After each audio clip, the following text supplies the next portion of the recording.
Injury updates. I've got a list here. Tony Rudiger. Out. Any update on that? I thought it was just going to go very quickly through it. No, Tony, I suppose it's not a laughing matter. He's got a recurring injury in his groin area. It's not the original knee injury. So we're trying to find a solution because he's still got some pain. We're hopeful it still won't be long, but I haven't got an end date for you. And on Christensen? Andreas should be okay. Yeah, he's trained with us today. He's missed most of the week, but it's still a tiny bit of pain, but it's not, hopefully not a risk. So she'll be in the squad. And is Olivier over his illness? Yes. Yeah, he's actually been a difficult week for him because he's been. It was quite a strong. Strong illness. It left him pretty weak, so he's been sort of getting a bit of strength back, etc. this week. So we'll touch and go to see whether he's involved tomorrow. A bit of a bugger for some kind. Yeah. And I guess, as you were, same prognosis for Emerson and Ruben. Yeah, Emerson now is going to be the other side of the international break with the hamstring injury, and Ruben we can't give a date, but he's outside jogging slowly, so that's a positive move from this week. Good to see him outside, and we'll see how that goes over the next sort of weeks, probably months, but weeks as well. Obviously, as you mentioned, 6 academy players sending the game on Wednesday. In terms of Reece James, hudson-odoi, are they with a shout for Saturday? Yeah, they're in the squad. And they performed well the other day. Delighted for Reece to get his first goal, Callum to get his goal. They still have improvement. They're young players, but they've shown the quality that they have. Reece, because he's been away, it's good for the home fans to see him. We know what Callum can do. So yeah, now they're back fit. They're pushing. And how important is it? It's an obvious answer, I know. Probably a bit of a silly question, but just to put it out there so you can answer it. How important is it to get your first Premier League win off the back of getting your first home win?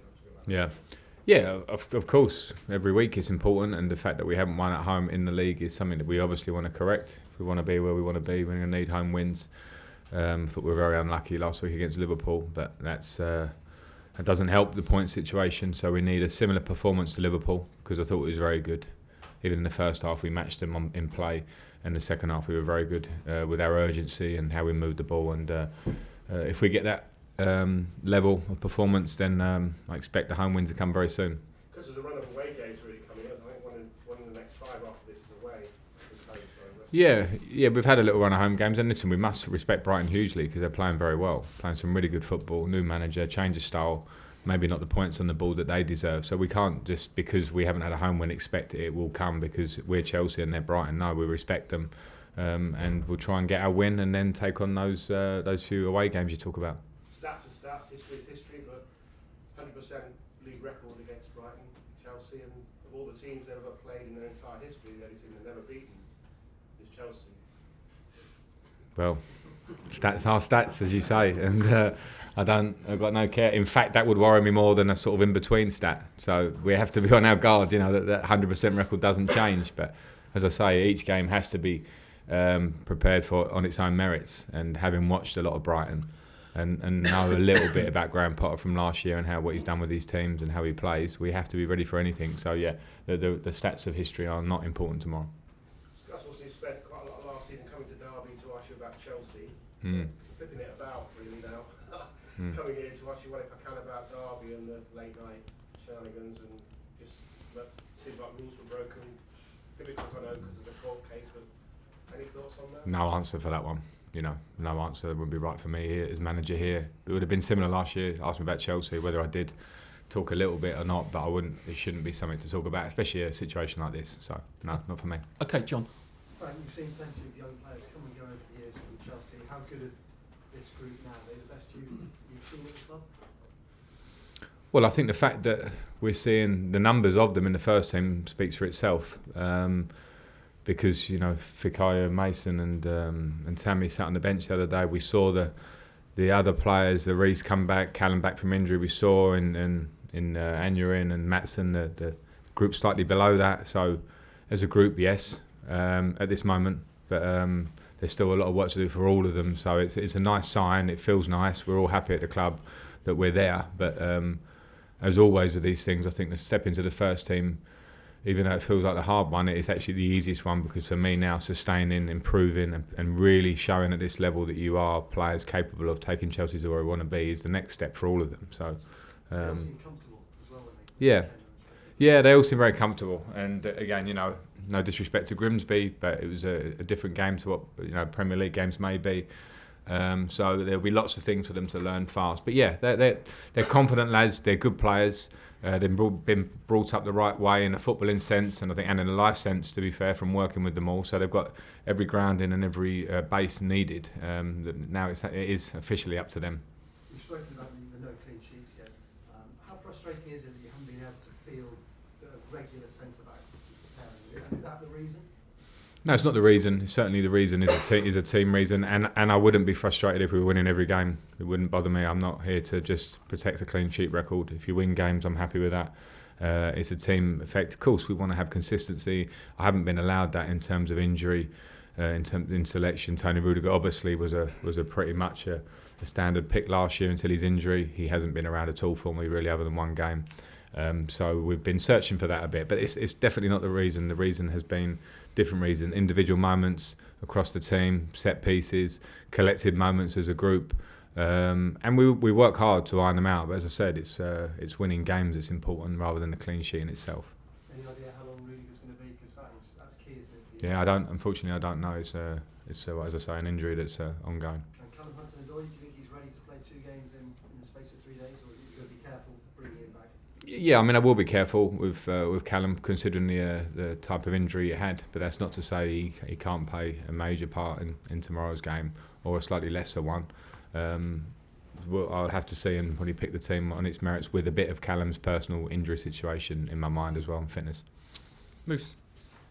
You described to me like the fact that it's a perfect storm here because of the transfer ban, that you're playing young players and they're getting their chance. But other clubs too are beginning to play young players and see the benefit of it. Arsenal last week or so, Manchester United with Mason Greenwood. Do you think the footballing landscape is beginning to change now, and in general clubs in the Premier League are beginning to think, well, hang on, we've got some really good young players in our academies and they're good enough? Maybe if you look at it in that way. I know that Arsenal have for a long time played young players in certain competitions, and I think Manchester United are doing that, and I think it's always, it's wise if you can do to give them minutes in games. Carabao Cup being a good opportunity at times, but I'd only really want to speak for ourselves. And I mentioned the perfect storm. Of course, you can't walk away from a transfer ban, but still looking at a squad that has competition in the places that these young lads are playing. So Tammy Abraham has competition in Giroud and Batshuayi. Mason Mount has competition in Kovacic and Barkley and N'Golo Kante, and with the wingers, if you count him in that area. And Fikayo tomorrow, a lot of people would have seen him as number 4. He's now number 1 or 2 as it stands. So I've picked them ahead of some senior players. It's the choice of the manager, and at the moment I'm going with them because they're showing me they can play, and they're really playing well. So from where I see it, age isn't the huge factor. It's a great story, and we're pleased with it, but it's not the huge factor in actual selection. And tomorrow's game will mark probably the end of 2 months of the season already. It's flown by. Have your ambitions or aims for the season changed in any way, shape or form from what you've seen in the first couple of months? No, they haven't. And it's always hard to give the ambitions and expectations at the beginning. You're right, I think it feels like 2 months, but then you look at the table and we haven't played many games, and that's the way the start to the season when international break happened. So there's a long way to go. And of course, there's the gap now between us and Liverpool and City, which I think a lot of people have predicted. It's come quite early for a lot of us, but then you say, okay, we're sitting. Look at where Manchester United and Tottenham and Arsenal and other teams around us are sitting. We understand that we're in and amongst it. And having seen the players close hand and seeing some of the way we're playing in parts of games, I'm as confident as I was before. We want to be competitive. We want to get into the top 4. We want to improve daily as a team, and I think we've shown a lot of signs of that now. We must keep improving on that. You don't see any reason why you shouldn't be in the top 4 at the end of the season? No, of course not. I think from the way we've played and from the, as I say, there are lots of moments that we've shown, I have confidence. We'll have to push because, Leicester, because West Ham, because of all these teams, because they all invested and they spent huge amounts of money, because our investment was minus a lot of millions, nearly 200. But we must be confident in what we have and keep working. Okay, Liam. Frank, how do you think Christian Pulisic's adaptation is going to a new club, to a new league, but also in terms of what you're looking for the real wingers? Well, I said it the other day after the game. I've got 4 wingers to choose from now. They're all fit. And Christian, I think we all forget, he's just turned 21 because of the price tag, because he come through at a very young age. And it's very normal to expect there to be an adaptation period. And that's where he's in. He showed some really good moments in pre-season, some good moments at the start of the season.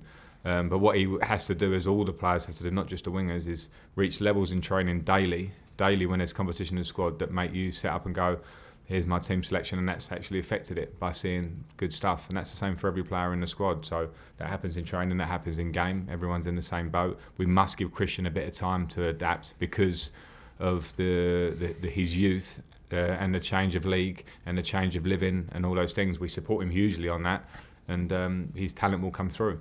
He played in some big games at Dortmund, but do you see him as sort of the same stage of his development as some of the youngsters that?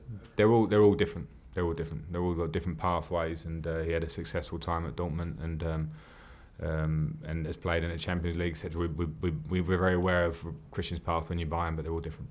Okay, last question, Carrie. Frank, you talked a lot about the kidology that you've used on the players. A lot of players that you've really embedded them with confidence, particularly Tammy Abraham after that missed penalty and then the racism he faced. How much are you spending on the mentality of these players, and how important are the coaching team you selected and Neil Bath and assuring this progression? I think a huge part of any manager's job, but I see it as my job, is to work with the players, not just tactically on the pitch, but in their minds, whether they're young players or older players. But you find with the younger players, of course, you want to pass on more knowledge, help, whatever, be there for them in whatever way. And sometimes it's actually being tough and being hard. That's my job, to kind of sense the right moment. So I try and do that as much as I can. I think it's important. I want the players to feel that that's there. So it's nice when you hear that from Tammy, and another day I might not be so nicey with Tammy, and hopefully that may help. But I think the coaching staff that we have, that we have, and I'm only as strong as them in many, many ways, is a huge part of the strength, and I think a huge part of what will take us forward. And Neil Bath and Jim Fraser in the academy have got, quite rightly so, a lot of recognition this week, which has been a long time coming, because their work has been going on for a lot of years. And the good ethics that we keep touching on this season with these players coming through are a huge credit to them. And now myself and us as staff have to continue that good work at this level. Okay, cameras off, please.